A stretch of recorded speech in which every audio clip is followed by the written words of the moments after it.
Hey everybody, it's Fox with FoxeoGames, and this is a Fox first scent of Vanquish for the PC. This is a brand new game no one's ever seen before, just recently released.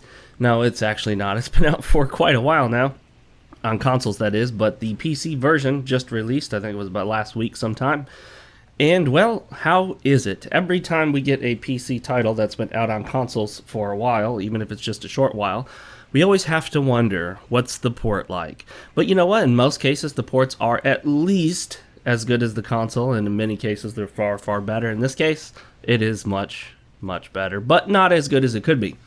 Of course, you've got your resolutions that you can crank up to as high as I was able to crank it up to my monitor, which is only 1920 by 1080. Excellent frame rate. I didn't have any technical issues in that regard. The textures could use quite a lot of work, actually. That's the biggest complaint that I have. The textures were fairly blurry, and you notice that especially when you see stuff close up. The cutscenes appear to be pre-rendered, even though they move at a very slow and somewhat jittery 30 frames per second, so I'm really not sure what's going on there. I mean, if you're going to pre-render a cutscene, why not pre-render it at least at a stable frame rate, if not at 60? Of course, 60 FPS video files take up a lot more space. Turret sections are a thing in this game, and they're really fun. Of course, the big thing with Vanquish is that you have this suit. It's not quite the same as the Crisis suit, but it does give you the ability to slide along the floor and kick up sparks or something like that, which is really cool. I don't know why, but sliding's really fun. You can't jump off ledges where it seems like you should be able to, but that sliding thing just looks cool. You can only do it for a limited amount of time until your suit experiences a little burnout. I actually liked that the turrets have limited ammunition. That way you can't just sit there and pummel everything endlessly until you lose the ability to shoot stuff because you've destroyed everything within view of that turret. So given that the turrets do have limited ammo, you got to move from one to the other. The game is supposed to be about taking cover and moving from cover to cover, although so far I found that I could generally kind of sit mainly in the same cover space other than the boss that basically blew me away in a literal sense with this giant laser that just caused me to instantly die. I was never very good at these kinds of first or third person shooters. I'm not bad at them. I'm just not an expert. I don't consider myself a pro in any way, shape, or form. But I can say this: I absolutely love the ability to use mouse and keyboard. One of the things I hate about shooting games, whether it's third person shooter or whether it's a first-person shooter, is having to use a gamepad. It just feels inferior in so many different ways, and really is. But for those that are used to it and been doing that all their life, I mean, you guys probably don't notice any limitation whatsoever, so, well, whatever. You know, a lot of people get mad when I talk about the superiority of mouse and keyboard for first-person games or shooters like this, but let me say this: third-person action games are generally better on a gamepad, and I play them on one. Love using a sniper rifle with mouse and keyboard versus the gamepad. The accuracy is just awesome.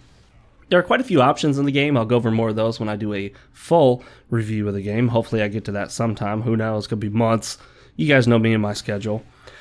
But I will say one of the biggest complaints I have with Vanquish is actually the audio engineering. Sound effects can come through extremely loud or extremely weak. The basic shooting sound effects for the weapons are pathetic. They just don't sound very good. And then, of course, there are these sound effects in the game that are so quiet you can barely hear them, whereas others are extremely loud, and that's unfortunate. I don't know if they'll ever get to balancing those. I noticed that when games come out with issues like that, unless they're super severe and obviously glitches or bugs, generally the developers just don't get around to fixing it. This is a volume issue on a per sound effect basis, usually. Or, in some cases, what happens is if sound effects stack on top of one another, they generally get way, way, way too loud. Or in certain very rare cases, I notice some of them will actually get quiet, though I don't know what that's about. You have a female character talking to you in the background, which, of course, harkens a little bit to Halo, though she appears to be real-life flesh and blood versus Cortana, who isn't in the Halo series. But other than the audio bouncing issues, I didn't see anything big that really stood out to me. Loading is ultra fast versus the consoles, which took a little while if I remember correctly. I've only ever played it on PlayStation 3 because it came out as, well, quote-unquote free if you had PlayStation Plus, which I do.